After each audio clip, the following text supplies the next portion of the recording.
கல்வி அறிவை தந்து நம்மை வல்லவர்களாக்கும் சக்தி படைத்தவள் சரஸ்வதி தேவி. கலைவாணியான சரஸ்வதி தேவியை பிரதானமாக கருதி ஆராதனை செய்து வணங்கும் நாள் சரஸ்வதி பூஜை.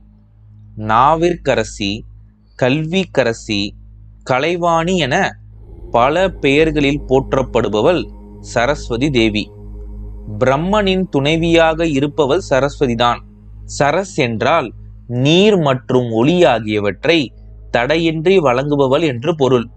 கல்வியை வற்றாத ஊற்றாகவும் ஞான ஒளியாகவும் அள்ளித் தருபவளே சரஸ்வதி. சரஸ்வதியின் கையில் இருக்கும் வீணையின் பெயர் கச்சபி. சிவபெருமானால் உருவாக்கப்பட்டு வழங்கப்பட்டது. வீணா தட்சணாமூர்த்தியாக இருந்து நாரதர் முதலானவர்களுக்கு இசை நுணுக்கங்களை உபதேசித்த பிறகு தனது